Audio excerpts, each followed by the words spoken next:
guys, I'm going to unlock some of the secrets to burning when you go on a diet or your goals are to lose weight, to actually burn fat, not muscle. So here, what we focus on is not necessarily weight loss, but it's actually metabolic recovery.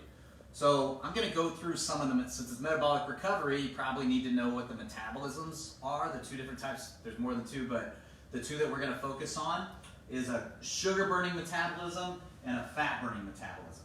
So if you eat like a typical American where you have cereal in the morning, sandwiches at lunch, pasta at dinner, those carbs break down those grains, or they break down to sugar.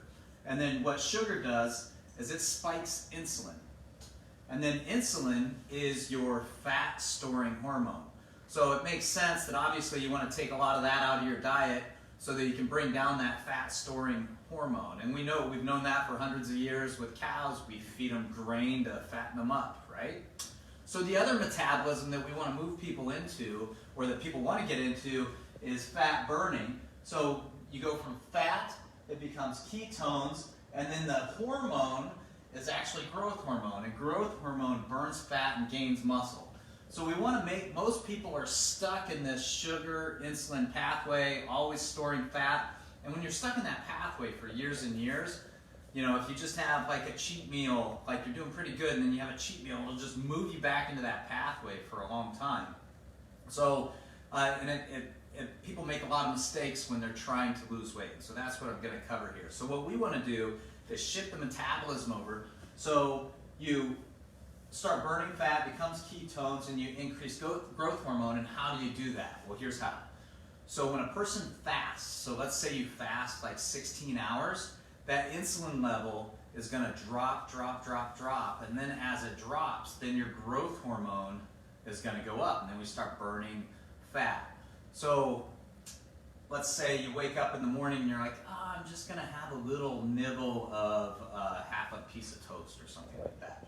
And all of a sudden it's going to move you into this other pathway that your body just loves, and then you're storing fat and the growth hormone tanks, and then you don't burn fat. So the interesting thing about that is oftentimes we have these food programs where you really have a limited amount of intake. So a person steps on the scale and they're losing weight, like every day, I'm losing a pound, but they're like, and I can even cheat a little bit. I can eat a muffin, I can, do these things, and they're still losing weight.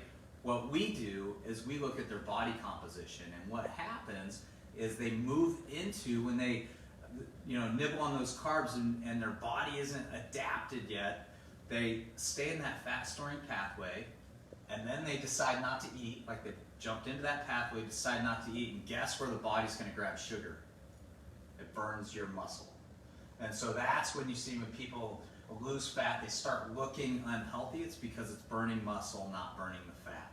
So a couple ways to mitigate that is fasting, and then when you do fast, you don't cheat with grain and carbs. So, fasting no matter what is going to be helpful. So we call it intermittent fasting. We've been doing that since 2014. Most people know what that is now. But keep in mind, if your body isn't fat adapted and you start nibbling in this other pathway, muffins or whatever, just a little bit, it'll shift your body over, and then the body starts thinking it's starving, and then it starts burning your muscle instead. So you're just better off staying in this pathway. So I hope that helps. So if you like this, if it's helpful, share it with people.